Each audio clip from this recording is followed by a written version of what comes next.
is the plan going into it. So there's not really much that I can say to change anybody's mind. So just did my 5 innings and came in and threw some plyos against the wall to try to keep the pitch count up. But it's not. When there's a preset plan, there's not really much arguing that you can do. It's like, this is what we're doing. If I would have done 30 pitches, it would have been the same thing. So. Bryce Miller taking it like a champ after Friday night's tough loss to the Red Sox. Welcome back to the Ultimate Seattle Sports Show. Let's bring in Dave Softy Mahler from Sports Radio 93.3 KJR FM. And hey, how you doing today, Dave? I know it's got to be driving you crazy. Yeah, listen, before we get to that, first of all, happy Father's Day, everybody out there, including you two knuckleheads and all the dads out there who celebrated this weekend. And I've learned that my favorite part of this radio show, by the way, TV show, is eavesdropping on YouTube before the show begins at 10 o'clock. So I have learned that Egan's got a nice fishing trip planned for the weekend. And number two, that the preparation for this show begins and ends about 30 seconds before you guys take the air. So phenomenal time to just listen in, kind of see what's going on behind the scenes, man. Are you saying you and Dick Fain take a little more time as you prepare for your show? No, you guys take 30 seconds, we take 5 seconds. Come on, guys. You kidding me? This is all stuff. The beauty of this job, I think, for all of us in the industry, right, is that this is all stuff that we're talking about with our buddies anyway, on the golf course, on the text thread, at the bar, whatever. I mean, you mentioned the piggyback thing there, Chris, and you played the little clip there from Bryce Miller coming in, and my blood pressure is just going up exponentially by the minute here. That stuff from Bryce Miller, because let's not overthink this, all right? If we're trying to interpret what Bryce Miller is saying there, let me give you a hint. He's pissed is what he is, okay? This is the 3rd time now that Bryce Miller has looked phenomenal against the White Sox, against the A's, against the Boston Red Sox, and they've yanked him. And clearly, you're dead on, by the way, Chris, and what you said earlier. They need to have a piggyback audible, right? Like if I'm booking a trip to stinking Walla Walla and I realize for the same price I can take 2 weeks in Maui, guess what I'm doing? I'm going to freaking Maui. I'm dumping Walla Walla. We're flying to Hawaii, baby, for the exact same price. So their inability to show any flexibility with this, Paul and Chris, at all, no matter what's going on with Bryce Miller, you heard him say it right there. There's a prearranged thing. This is the plan. We came up with this concoction in the lab, and we must see it through. We must stick with the plan. It's ridiculous. Absolutely freaking ridiculous. The Mariners are doing Bryce Miller dirty.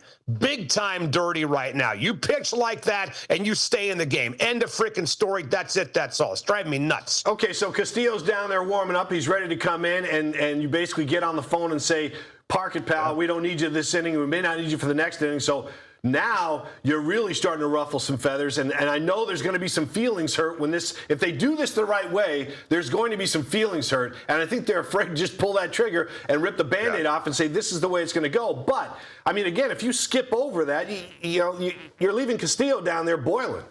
Oh, what do you do with any other reliever, though, Paul? I mean, if a starter's having a hell of a game, anybody else in the bullpen waits, and they wait their turn, and they get prepared when they're called to get prepared, and that's it. That's the problem with this, is that you're not treating Luis Castillo like any other reliever. You're treating like him as if he's an extension of Bryce Miller. Almost they're the same person in 2 different bodies, like they're Siamese twins, and one guy's got to throw, and one guy gets to start, one guy comes in relief. So if Luis Castillo is going to be in the bullpen on the day that Bryce Miller pitches, hey, I'm fine with that, right? I mean, I got no problem with Luis Castillo being a reliever. You guys know my take on this. I would have put Luis Castillo in the bullpen full-time a month ago, for God's sakes, and just stuck with a 5-man rotation. But if he's going to be in the bullpen, then he needs to be treated like any other reliever. He needs to warm up like any other reliever. He needs to wait for the frickin' phone to ring in the bullpen like any other reliever, and they're not doing that. And because they're not doing it, they're having an adverse impact on Bryce Miller. It stinks. It's got to end. Enough of this Mickey Mouse nonsense. Go back to a 5-man rotation. Stick Luis Castillo in the bullpen where he belongs, and let's roll. That's it. End of story.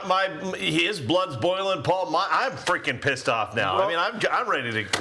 That's a good point. That's a good point. The fact that if you're going to piggyback, why do you have to come in the 5th inning? Just let him sit out there. We're going to piggyback today, and if Bryce is rolling, we're not going to get you up until the 6th or 7th. Maybe he only pitches the 8th. That makes sense, I think, to the average baseball fan. Yeah, look, guys, if Luis Castillo's name was any other name besides Luis Castillo and he was making $4 or $5 million a year, he probably would be cut by now, right? If not traded for somebody else. But he's making a lot of money, and I get it. They're trying to milk as much out of that as they can. They don't want to eat, any salary and let the guy walk. But the bottom line is this team's got to do what's best for this baseball team today on the field, not what's best for the finances, not what's best for the budget, but what's best for the rotation. And I got to be honest with you, man.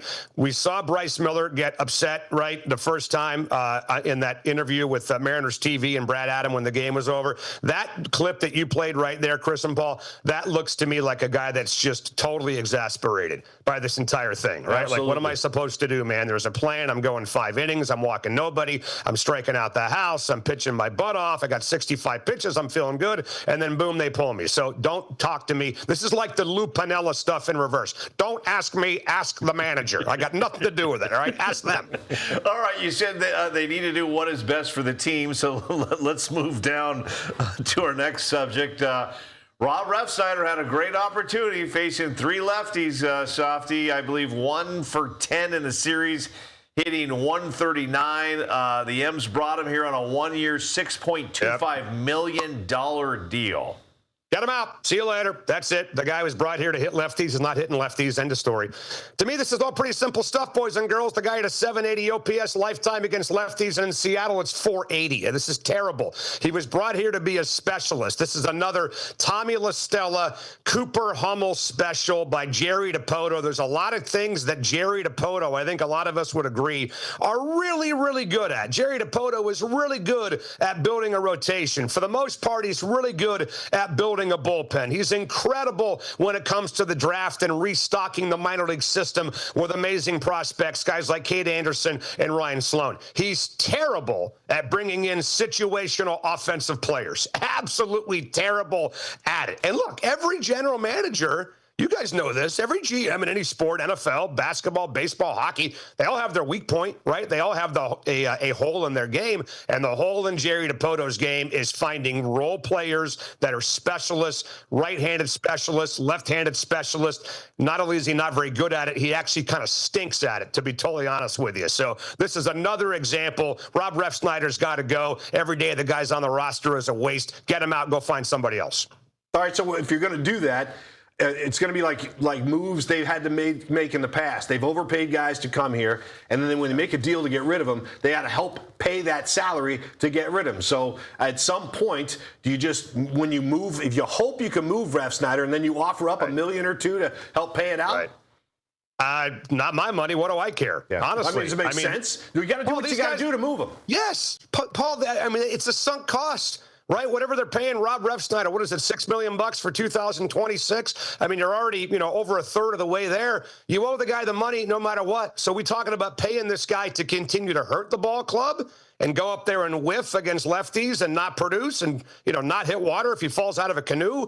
Are we talking about paying the guy to go away and finding somebody else to take his spot? Finding a situational player to hit left-handed pitching the rest of the way who can give you a stronger than 480 OPS the rest of this season should not be that difficult to improve upon. And, oh, by the way, go look at his OPS at home. It's in the 200s. It's absolutely terrible. It's putrid. So I just think you just cut bait. You tried. It's not working. You gave the guy every chance in the book. But I will tell you this, by the way. Now that we're doing this show, it's June the 22nd. I guarantee you, from this day on, Rob Refsnyder, if he stays on the roster, is going to kill it because we ripped him on the air. Well, and I'm going to throw out one more option for both you guys. And I'm not saying I know anything.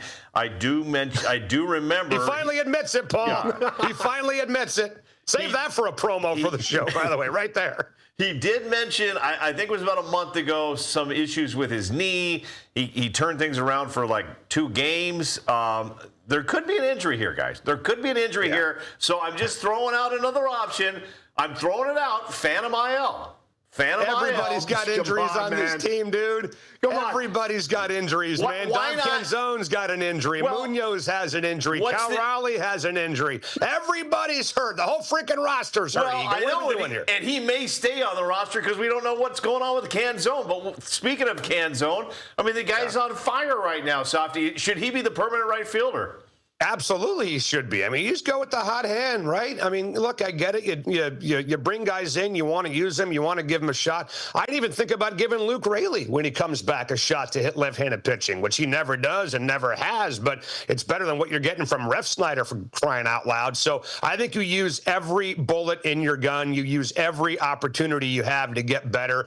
And if Dominic Canzone is hot, Dominic Canzone should be the guy that's playing. But right now, as you said, Chris, he's banged up. So who knows if he's even playing starting tomorrow against Pittsburgh. By the way, Softy, Paul doesn't get jealous of many people. I think Paul's jealous of Canzone's arms. I mean, he's over between commercial breaks, like, geez, look at Canzone's arms, man. He's tough. Listen, man, the guy's a stud. He's swinging the bat well. He's playing right field very well right now. He's hitting .281. I mean, there was a time the last couple of years where they pulled Dom off the bench, and you're like, oh, man, this guy gets to hit every 5 days or 6 days. How is he going to do? And I think it's tough for these guys to get in the groove. But now, I mean, look, he seems to have found it.